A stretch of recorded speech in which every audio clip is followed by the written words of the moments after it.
Ahora sí, ¿se oye bien mi voz? Pero, bueno, muy buenas tardes. Muchas gracias por acompañarnos en este conversatorio con Sass Brown. El día de hoy agradezco en particular a Silla Verde por haberme convocado a este espacio y a Bogotá Fashion Week por generar estos espacios de conversación entre diseño y artesanía. Esta conversación va a ser en inglés. Oh my God, I have to speak in English. Ustedes saben que para los latinos hablar en inglés a veces también es bastante complejo. Más allá de eso, porque queremos hacerlo perfecto. We're always trying to be perfect for you. And trying to speak in English for us maybe is a very, very big challenge. And then I'm gonna make my effort for do that and for be for be connected with you. I am very grateful. I wish I could do this in Spanish, so I'm honored that you are working so hard to make this happen. Thank you. Thank you, Saz. Then, here we are. We have to begin. But for to begin this conversation, for me, it's so important that Saz and the audience understand what are we trying to talking about when you said we are looking for the roots. In this event, in many speech and meetings, there are many people talking about what can we do with the indigenous communities, what can inspire us and look up for our identity. And there are many young designers trying to search this root for the roots, you know. And for me, it was so important to explain to Saz and share also with you which can be our roots. And for that, I'm gonna invite you to visit my way for roots. No, this is a community in the end of the world. I am from Chile, and this is a community of Silkland community that was in the very far away zone. You know that Chile is in the end of the world. And it's important for me to show to you that kind of picture because you can see that all the objects that we are surround us are part of the same knowledge, the same technology. All the objects that surround us is part of the same knowledge. A human being trying to solve problems, for inhabitate, for trying to survive in the weather condition, in the clemency of the weather, and are trying to understand what is being there in this world, trying to inhabit our landscapes, trying to understand what it is. And it's the same with our clothes. If you have a time and just take a second and look around you and touch your clothes and look at your accessories and your furnitures and the shirts that we are here, no? All these pieces is the same process, maybe from 10,000 years ago, for the beginning of humanity. We are talking about objects that are connected with that our trying to be and to be part of this environment. It's not new. That's I was trying to say. This is another picture for the same, no? Also the Mapuche community more in the north of Chile. You can see now the horse or also some spot from Spanish colonialism and different, also another loom, no? When some pieces and objects introduced in our culture for different countries, for colonialism, of course. The same Mapuche culture, preparing their foods, using objects, using also fibers, stones, and preparing objects for survive. But this is alive in our countries. This is alive in Latin America. This is maybe a picture once years ago. And maybe that's the reference because we are traditions that are alive and are the same knowledge. It's the same knowledge that we are preserving maybe for survive also in the rural zones. Also the weaving, you can see different kinds of materials. Kring, that is a horse hair technique that we have in our country. You can imagine what is this kind of work with a hair. Of course, pottery, that is it's the most important revolution in the humankind, in the humanity, because we always connect technology with a cell phone, with a computer, but technology development was craft, was pottery, was understand and prepare a thread that you have to discover how to weave, no? Pottery, of course. And this is my tour for my roots. I am from Chile, you know, and in America, the South, preparing some blankets, for example, no? Everything of that pictures are alive today. And here we are, Sas. You know that I always say that that kind of imagine is very important for me. What happened to us? What happened to our humanity with the connection with the objects? In some, I was showing you, know, we have a live traditions, we have rules on that produce objects. Now we say that our craft, because there's not art or craft, because we are trying to be on the Western stylish aesthetic or concept of arts. But what happened? Oh gosh. I mean, one of the joys for me to come to South America, to various countries, is this still tangible connection to the material culture that is embedded in place, in people, in histories, in generations, and that it's a thread, quite literally, that connects us to our past, that has value and has meaning.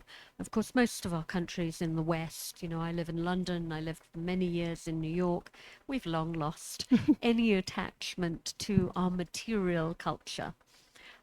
Many of our young designers are trying to rediscover and relearn the traditions that we have lost. And they're doing it from, you know, from books, not from elders. It's no longer a tangible connection. It's completely been lost. So this is the beauty for me, to be in a place like Colombia or Peru or Brazil or many other locations where there is still a material. We have Really, problems with our microphone. Tenemos problemas con el audio. Por favor, a los técnicos, si pueden subir el micrófono de Sas. Yes, Okay. you have to repeat Sats. Okay, we'll start again. Is Just that better? search your inspiration. Sorry, I know. I'm so glad you said that. Thank you very Thank you. much. Gracias I por have my back avisarme. to you, so it's sort of. No, thank you, thank you, thank you. Okay, it's probably me not holding the microphone close enough.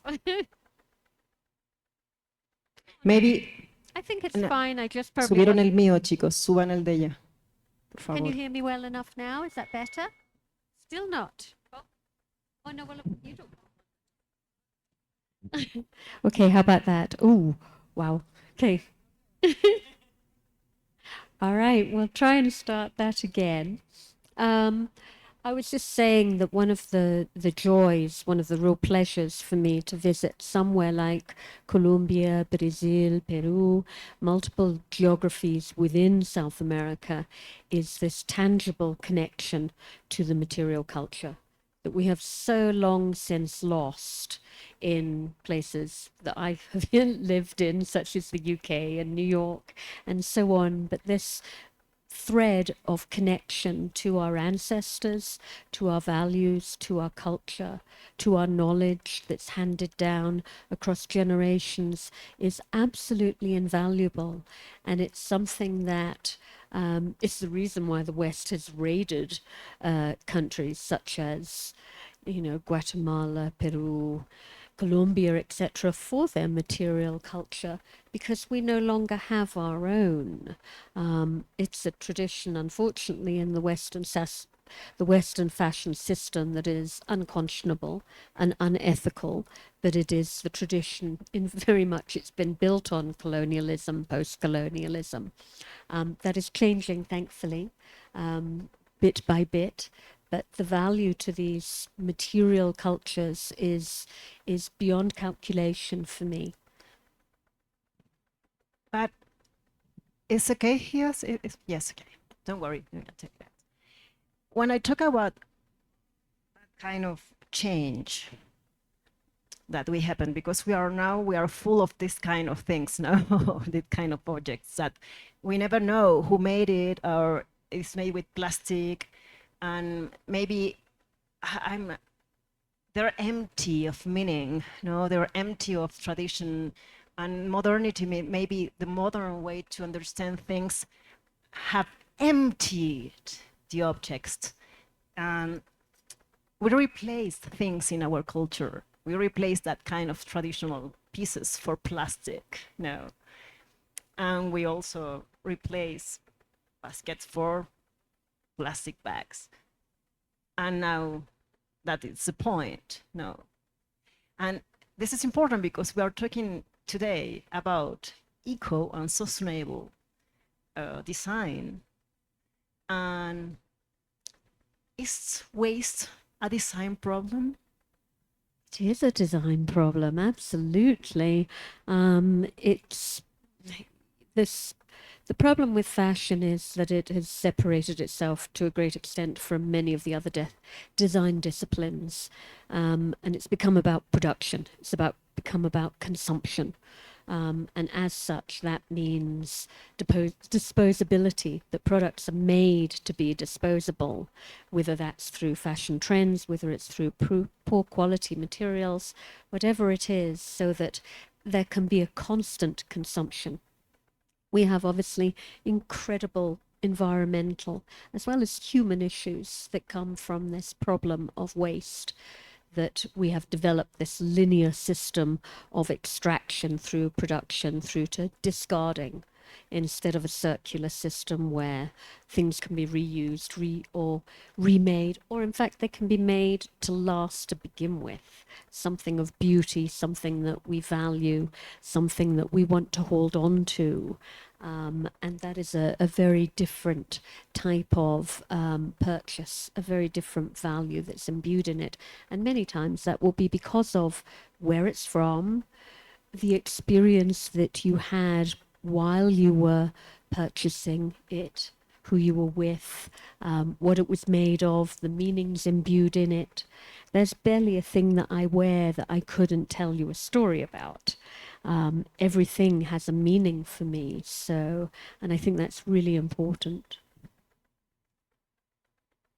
The same line, it is possible to recover the cultural significance of objects now in fashion.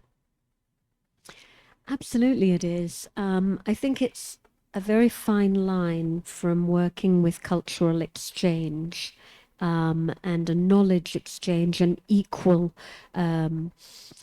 collaboration between whether it's Western design and indigenous communities or whatever the two components are.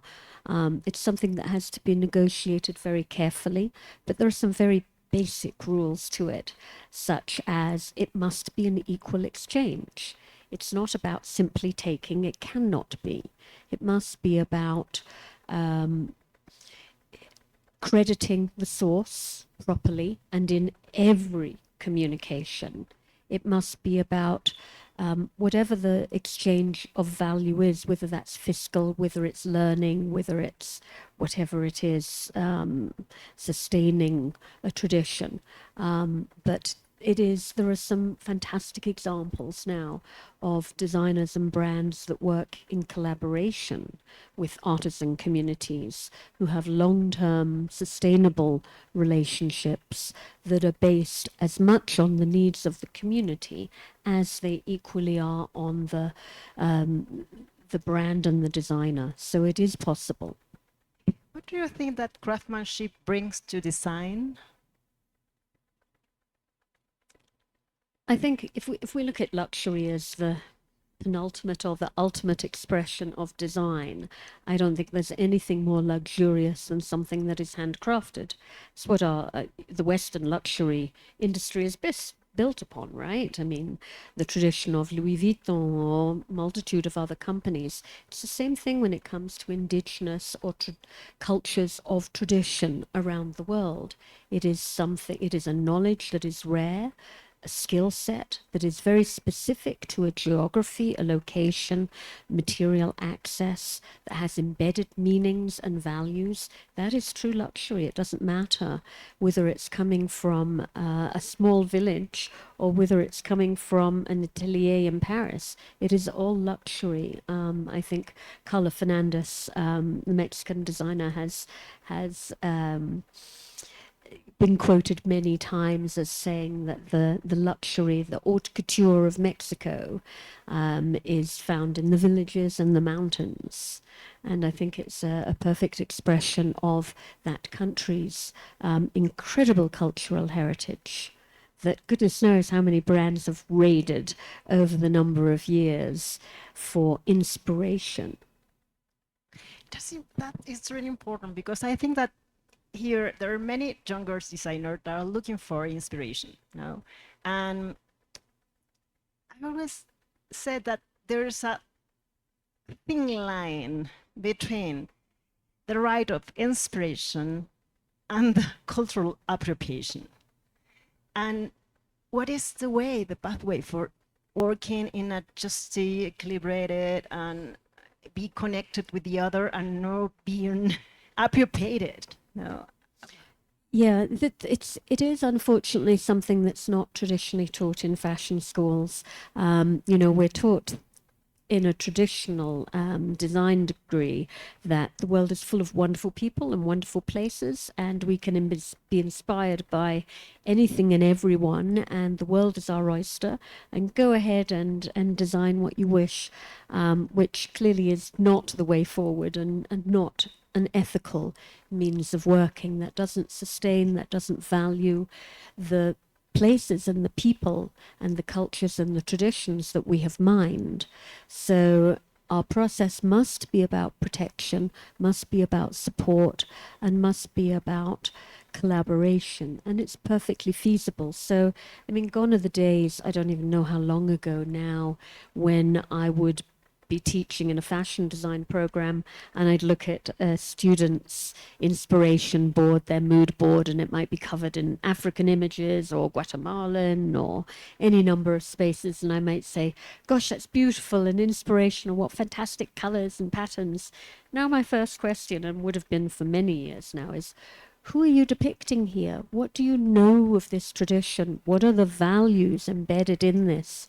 What are the materials? What are the stories? Do you have a connection to that? And if you don't, what right do you have to use it? It's not about restricting inspiration. The world really is full of beautiful places and beautiful people and traditions, but it is about treating them with respect. It is about collaborating. So where I've written programs or I've taught for universities around the world where design is part of that, it goes well beyond finding visual, inspirational research, and includes reaching out to those communities to get direct connection, direct collaboration, not simply just taking visual inspiration. And about an economy agreement also. This is so important. No? Absolutely, but I think we also have to look at what their value is. I think that there have been many mistakes by Western designers in the past who've assumed that the value system of the community that they are collaborating with or taking from has the same value system. It's not always about money. It could be about resources, it could be about knowledge exchange, and it's about us first listening and not assuming. We all have a cultural bias. We grow up in certain cultures, we inherit those values, and we make certain assumptions. One of the case studies I always share in my class when we're talking about working with communities of culture is first listening. And I share a story of a New York designer who assumed, there's no point mentioning names, I don't want to get into sort of pinpointing anybody, but who assumed that the values of the community she was wanting to work with were the same as hers, that they wanted economic employment opportunities, they wanted to make money. And as it turned out, that was not what they wanted at all. They wanted help in supporting and continuing and maintaining their traditions, which were under threat. And so I think that's a really valuable lesson, to listen first. It has to be an equal knowledge exchange. It's not one way. The hierarchy of design with the designer at the top isn't relevant in an artisan collaboration. It's about an equal partnership, not someone coming in thinking they know better, whether it's about a market or an industry. It's so important that I just take a breath, because for me it's so important what is sharing with us, because in many cases we are trying to avoid that kind of abuse, or that trying to avoid that kind of this. I don't know how to explain. The communities are being abusing for many years for fashion, or for many companies that just take the information, take the inspiration, and make some product and make money about it. No, we are talking about economy for well-being. No, we are trying to be justice also, and not understand craftsmanship or artisan like labors. It's so important. I don't know how you think about it. Absolutely. Again, I mean, there are so many terrible examples of big brands that have gone in and just raided various cultures for their own fiscal ends. There are I could name many names, but there are many out there, and it's not an ethical way to go. Through my writing or my teaching or whatever it is I'm doing, ethics plays a very equal place to environmentalism, because we cannot produce beautiful clothing unless it has ethics at its very core. And that means treating people, planet, traditions, cultures, makers with honor and respect. More personal note, what was going on 20 years ago that motivated you to propose a different way of doing things in design? Gosh, it's been a bit of a journey, actually. It's been a series of synchronistic, opportunistic moments that sort of brought me to where I am. None of it was planned. I'm a designer by trade. I was trained as a designer. I used to work for, first of all, mass market fashion brands in the UK, and then higher end designer brands in the US, until I just got very disillusioned with the industry, as many people do, started teaching, and I was very fortunate enough to be invited to a conference in Rio in Brazil. And I hadn't really thought a lot really about artisanship and craftsmanship, other than I have an abiding love of textiles. And that's always been present with me. And so as I was reading up, I hadn't been to Brazil before. I was reading up about the conference and who was going to be there and where I was. And it turned out that there was just happened to be an article by a artisanal community in Rio, in the favela in Rocinha, which is the largest favela in South America, or was at the time, that was working with high-end luxury designers. The company was called Copa. And I was so impressed with the work they were doing. It was an article that was in Elle, or I can't remember which magazine. I thought, so I just reached out to the conference organizers and said, do you know these people? And can you put me in touch? Because I just think the work they're doing is incredible. They were working with Carlos Miele, which is a Brazilian designer. They were working with Lenny. They were working with Anne Klein, a whole range of different designers. And they were like, kind of, duh, yeah, everybody knows who they are. Of course, we'll put you in touch. And I was very fortunate enough to meet the founder, Maria Teresa Romero Leal, at the time that they, and it ended up becoming this relationship that expanded over many years, where at that time I was a young teacher. I had 3 months off in the summer and 1 month off in the winter, and I spent all 4 months in Brazil working with the Cooperativo. And whatever they were working on, whether it was Rio Fashion Week, whether it was working with Alexander Herkovich, and it was just an incredible eye-opener to me that fashion has the ability to affect many, many lives in a positive way, and that it can be a force for good, not just a force to produce more stuff, no matter how beautiful it is. So that was really the beginning, and it just sort of exploded and expanded from there. I did my MA, which focused on culture and craftsmanship. Wrote my first book, then the website, and it just sort of grew and grew from there. You are always sharing with us different experience of people that are trying to change things. Do you think that a change is possible? I think it has to be. If we have any hope for the future, it has to be. We're in an industry that produces incredible amounts of waste, that devalues the humanity within the production cycle, within our supply chain. We are in an industry that values the ephemeral, the intangible, trend, and not the tradition and not the history. We absolutely have to use fashion as a force for good, or we don't have a future. So it's not a question, really. It's important to be a believer, I suppose. We can be eco and not ethical? No, I don't think we can.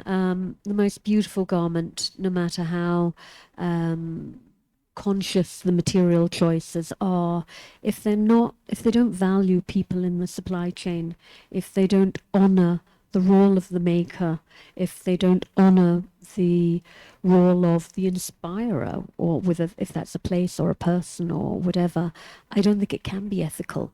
It's not enough just to choose to make something out of organic cotton. Yes, that's a fantastic start and is a major benefit over using a polyester or a whatever, but it's not enough. It must include people. Sorry, what do you think about greenwash? Gosh, it's a result of the marketing machine that within our industry, that the lack of transparency and the lack of honesty, I think. I don't think there's a place anymore purely for PR and marketing about a brand. We have to be absolutely, authentically honest with our conversations. It's not enough to talk about what we are doing that's good. We have to talk about what we're not doing, what we would like to do, what we failed to do but are trying to do better. And I think that's the only way we can have really authentic conversations. You was a student of design. You were studying design. You can imagine that you will be talking about ecological, sustainable, or ethical fashion. No, I mean, those terms didn't even exist even when I wrote the first book back in 2010, or when I was researching it. I don't think sustainability was really wasn't a very commonly used word yet. The name of my first book, Eco Fashion, I would never use that term anymore. It's sort of rooted in a time. Eco is an undefinable terminology. It doesn't mean ethics, it doesn't mean ecology. It's open to interpretation, and that's part of the problem. Sustainability has become one of those words as well. It's open to how people interpret it. But no, I had certainly no idea what the heck I was going to be, that I'd be here or doing this. No. It's so important because you are building your career by making decisions, and it's so important for younger designers or younger professionals. You are building your careers, and you are gonna decide, and you are gonna choose different things that gonna be part of your identity. And maybe it's not necessary work with indigenous communities or with craft necessary. You can also look for inspired in the city, in another concept, in another battles also. But it's interesting to understand who you are and who is going to be your own battle or your own identity for look your own way forward. No? I think it's also a journey. I mean, I won't tell you how old I am now, but I still say I'm not quite sure what I want to do when I grow up. You know, there are a multitude of opportunities and conversations that happen that have led me to places I could never have conceived of and would never have experienced if I hadn't taken a breath and taken a moment or taken a leap of faith. And said, yeah, this is really interesting, I'm going to do that. Perhaps naively in many cases, you know, the countries I've moved to and gone, yes, I'll go there, why not? Or the communities I've worked with, but you have no concept of where it'll take you. So we're constantly emerging and developing individuals, you know, and there isn't a set goal. You know, you especially when you're younger and you're in fashion school, you go, okay, by the time I'm 35, I want to be doing this, I want to have achieved that. And that's just not the way it works. You have a series of experiences and opportunities, and if you're lucky, they will take you to places you never conceived of. Who is building this change? The consumers? The business? The governments? Who has to, who must? I think all of us. I mean, I think it's an individual responsibility, whether we are consumers, whether we are designers, whether we are manufacturers, government officials. There is no more separation between all's fair in business. It's not personal. It is personal. It has impacts on people's lives, on their well-being, on their ability to survive. It is very personal. Every decision we make is political by default and has a ramification. So I think it's all of our responsibilities. And without all of us taking that responsibility, we will not make significant change. Consumers can't make change without the support of governments and brands. Brands can't do it without the support of governments and consumers. There are three stakeholders here, and it needs all of their involvement. I want also to demystify this kind of approach with the craftsmanship of the indigenous community, because for all of us, it's not easy work with the communities, and it's not easy trying to match a designer with craftsmanship also, and it's really important to understand who you are in this place, in this individual movement, in this individual decision to change things.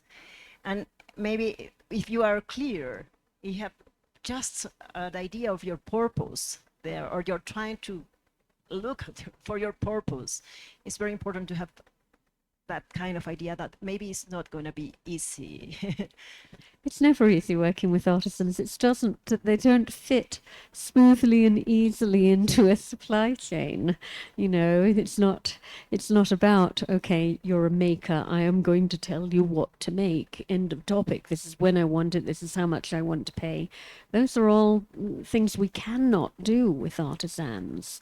So it's never a straightforward line. So it has to be about the commitment and the long-term commitment that you make to add value, to support, and to exchange.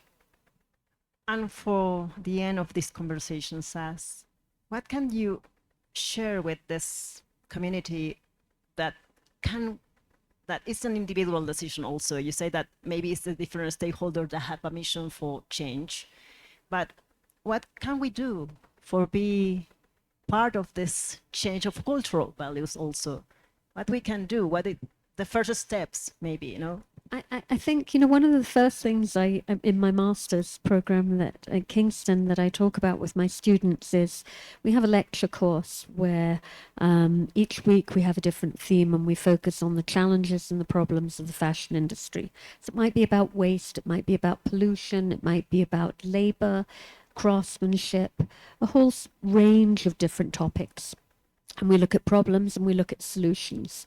At the end of that, I ask my students to develop what I've come to call a hierarchy of values. So, you know, too often we don't mine and consciously mine what our values are and where they lie. So I ask them to rank in order a multitude of different topics. Where does waste or water or pollution or carbon footprint or artisan communities sit in their hierarchy of values? What is the things that are most important to them? And none of them have ever thought about that before. Yes, they know, you know, innately there are the things that annoy them, things that upset them, things that they value, but they've never actually had to document it and think it through before. So I have them do that, and out of that comes a personal manifesto, which is meant to be a live document. It's not something you write and you store and you forget about. It's something that you constantly visit. It's posted on your laptop or your computer or your phone or whatever, and is meant to guide every single decision that you make in your practice and in your life. So I think that's a good starting point. Wonderful point. No, I don't know if we have the silla verde. Do you have a question? Yes, it's going to be in English or in Spanish. Okay. Yes. Thank you very much for this space. So in representation of the Silla Verde youths, we have a question for you, and it is, how can craftsmanship be globally promoted to shift away from a linear economy and mitigate design waste? What are the most effective strategies for internationalizing this message? Wow, that's a lot there. Let me see if I can unpack that. I think that there are many opportunities to work with artisans and to value the craftsmanship. I don't know that we necessarily have to fall into the value system of our industry that bigger is better, that more is success. I think that sometimes less is more, and more precious, more special. It's not necessarily about internationalization or globalization. It might be about localization. So I think that's back to a degree, mining where our values are. Are we trying to sustain people? Are we trying to sustain a planet? Are we trying to sustain traditions and values and cultures? Because they all have different strategies. There's nothing wrong with using craft as a means to bring fiscal empowerment to a community, but you need to be really clear about that, because that doesn't necessarily result in sustaining a material tradition or a culture. So the strategies are different. So it's about being very clear about what you want to achieve and how you're going to achieve it. Okay, thank you very much, Sas. For me, it's really a privilege to talk with you and have this possibility for being here. Thank you very much to all of our audience. I don't know if we have space for questions. I don't know. No, the organizers say that no. But I'm going to speak in Spanish. Pero pueden hablar con ella a la salida y conversar. Y si necesitan ayuda, bueno, haremos lo posible. Muchas gracias a los que estuvieron acá, nos tuvieron paciencia, entendieron el inglés y quisieron entender y encontrar su propio camino. Como dice Sas, es muy importante escribir tu propio como mandamiento, ¿no? De cuál va a ser tus valores principales para entender cómo vas a acercarte a ser sostenible y a ser eco. It's so important to understand who we are and who are your values for work in design, with craft, or whatever you want to do in your life. No, thank you very much. I don't know, Sas, if you want to... No, just muchas gracias per tú. Y Barbara, anche Bogota Fashion Week. Thank you.